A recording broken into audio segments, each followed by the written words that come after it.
Hi, I'm Rob Stavinga. I'm the Watershed Resources Technician, and today we are at Ken Reed Conservation Area on the Point Loop Trail looking at ducks. So fall is one of my favorite times for birding at Ken Reed Park because some of my favorite types of birds are coming through and migrating through this area at this time of year, and it's the great time of year to see ducks. So I'm standing by the shoreline of Sturgeon Lake, and behind me there's a nice flock of ducks on the lake. And it's made up of a bunch of different species. So if you come to the park, you can see things like greater scaup, lesser scaup, there's redhead out there right now, there's ringneck ducks. So Sturgeon Lake and the surrounding marshes around Ken Reed Park are a great spot to see these birds.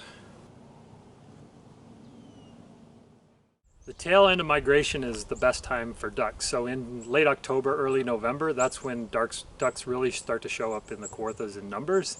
And the reason for that is they're leaving their nesting grounds and they're moving into our area to stop over and feed on their continued migration southward into the US and into the Gulf Coast areas.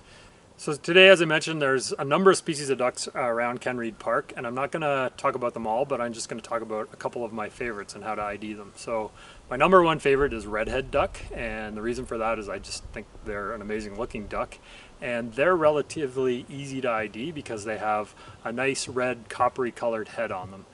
The rest of them, the backs are grayish and they have some black on their backs and flanks.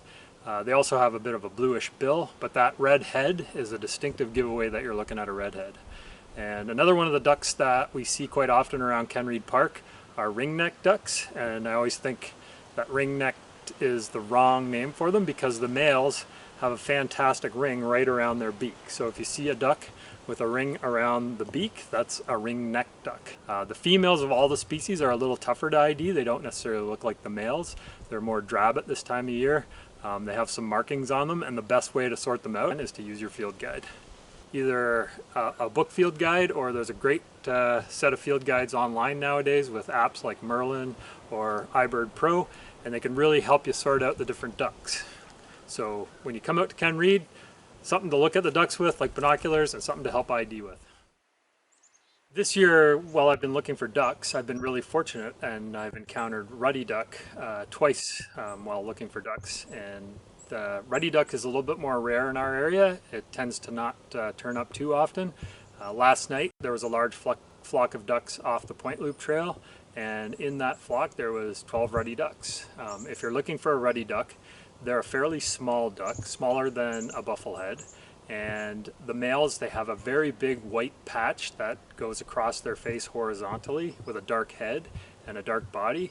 And one of their distinctive ID features is their upturned tail. So oftentimes when they're grooming or sleeping on the water, you'll see that tail pointing straight up. So far this year, it's been fantastic for ruddy ducks. To see them on the point, that's a special treat.